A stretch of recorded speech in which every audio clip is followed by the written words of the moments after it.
This video was made possible by CuriosityStream. This is a map of all non-US military bases in Africa, and if we draw out all the military bases the US has as well, the map will end up looking like this, but it's still not complete, as it needs a final touch. And that final touch is the rest of the US military bases. So let me just draw those in green. Now, the reason I'm not marking these the same color as the rest of the US military bases is that according to the United States, these green dots aren't bases. They're instead what's known as lily pads, which is a rather strange name to give what is essentially military bases, so let me explain what that means. Lily pads, also known as cooperative security locations, house either a single airstrip, storage facility, or a surveillance tower where drones can be deployed from. And they're called lily pads for a very specific reason, as they're typically a quick jump away from their target, and most importantly, don't cost as much to set up in comparison to a full-scale military base. Meaning that these bases are simply too small to count in America's eyes, and to be fair, some of these lily pads are so small they can barely be located via satellite surveillance, which is a good thing because that makes them the best and most affordable way for the US to expand its military presence without causing any trouble. Well, maybe that was a lie, but we'll get into that in a bit. You just need to know that the US likes bases a lot, and they aren't too keen on telling us about them, especially the smaller ones. But so far we've only discussed Africa, and this is far from the only place the US government has planted these lily pads. They've also been placed in remote areas across Honduras and Cocos Islands that lie off the coast of Australia. As many as 50 in fact, that we know of at least, and to be honest, there's most likely a lot more. I know this because the US technically keeps track of all their overseas military bases, and the Pentagon as well as the Department of Defense state that the US has an estimated 514 bases in 45 countries, while everyone else is stating that that number is closer to 800. And it could be way more if you count what is known as black sites and unofficial military support sites, like the one on Diego Garcia in the Chagos Islands. And this is where we get into the true insanity of the United States military base strategy. See, from an aerial view, this island looks like your next vacation destination.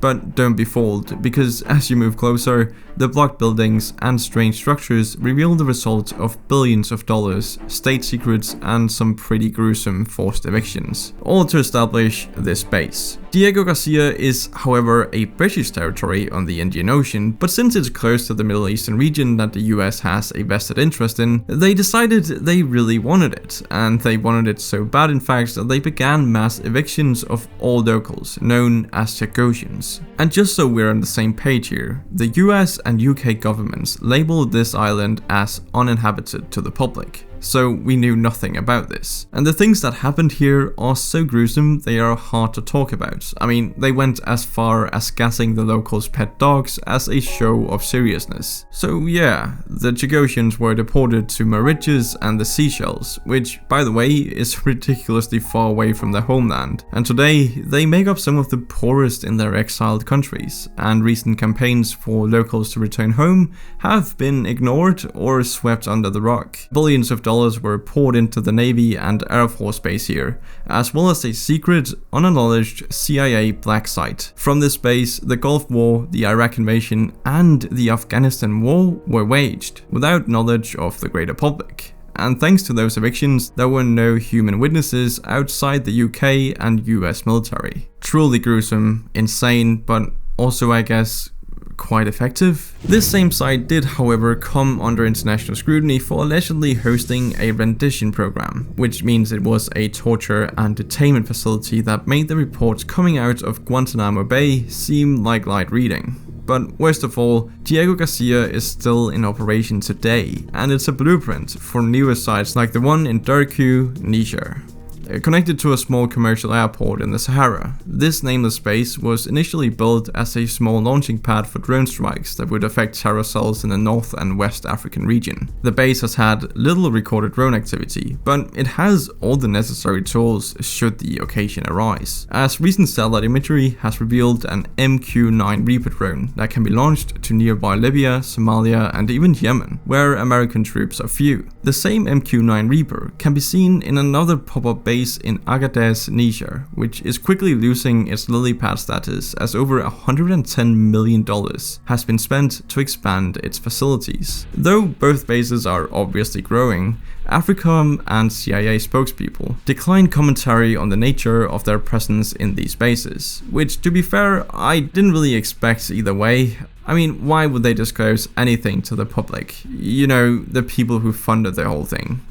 Don't be stupid. But the United States' bases are not just about drone strikes and tracking terrorists, even though that can seem like the case. But there are different types of bases, as bases like the mysterious Pine Gap in Australia hosts the world's most secretive intelligence gathering bodies. Officially though, Pine Gap is a collaborative effort between the Australian Department of Defense and the Pentagon's Defense Advanced Research Projects Agency. Whew, that was a long name. Unofficially though, Pine Gap is a CIA surveillance center equipped with satellite surveillance technology, watchtowers, and of course the NSA. It obviously sounds like a conspiracy, but this site has been exposed as one of the major hubs that facilitate phone bugging and spying on other countries. It's mostly run by the Department of Defense, with most Australian legislators knowing little to nothing about what really goes on here. It's truly astonishing. And if you would like to know more about the NSA, CIA, and the next generation of war, I recommend you go watch Cyberwar, a really interesting documentary on CuriosityStream that takes you into the world of cyber hacking, where the weapon of choice is computer code. You learn how hackers are threatening everything from your bank account to the nation's secrets, and it's truly a great watch. But if you're not into that, CuriosityStream has you covered, with a lot more to offer since it's the entertainment brand for people who want to know more. It's essentially the Netflix for nerds, and is a place of true storytelling, with thousands of entertaining movies and TV shows on topics like history, nature, science, food technology, travel, and more. They even have award-winning exclusives and originals like Beyond the Spotlight with Mr. Beast, a creator I have great admiration for. And if you use my code OBF to sign up, you'll get everything I just mentioned and more for just $14.99 for the whole year, streaming to any device for viewing anytime, anywhere. So go to the link in the description and sign up for CuriosityStream today with code OBF. Thank you again to CuriosityStream for sponsoring this video.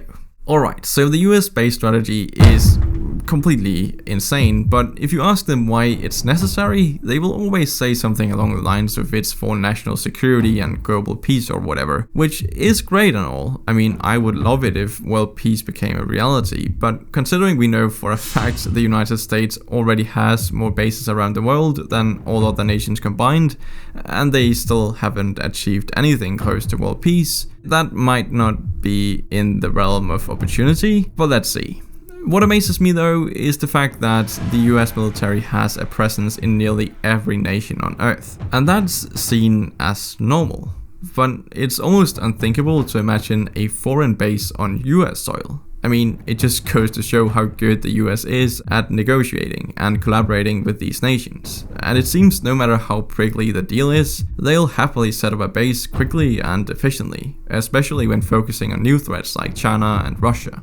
As is the case in the Philippines, where the US was secretly operating over 600 troops in the southern region for years. The same goes for this tiny island, famous for its role in World War II. It's called Tinian Island, and it had a recent renovation when the US rebuilt an old runway to increase its presence in the Pacific. So whilst we do know of a lot of bases like this one, the Pentagon will likely never reveal how many secret bases exist, as no comment has become the preferred answer whenever we find a new one. But you might be wondering, what about the nations that have made it very clear they don't want the US military on their soil, like China, North Korea, Russia, and Iran? Well, here a different approach is taken. Meet the floating base, also known as an aircraft carrier. And what you see here is a base that sinks on purpose, also known as a submarine. Now, aircraft carriers as well as submarines serve as mobile military bases that fill in the gaps where the US isn't welcome. And they complement each other quite well, since the aircraft carrier can only get so close to the shore before it gets shot at. the submarine can stealthily go as close as it dares, which can be quite useful, since the mere presence of the US military in a tense standoff can sometimes be enough to end things. For example, when mainland China came under international scrutiny when it deployed its military aircraft into Taiwan's air defense identification zone. The US Navy was not far off in the South China Sea to help as a deterrent. I mean, when you have the Navy fleet and the highly armed USS Ronald Reagan supercarrier, the message is pretty clear. Intervention will probably happen if necessary. And as long as the United States respects international water boundaries, this is legal and quite effective. But when they want to do something a little less legal, for example when they want to get closer without getting blown up,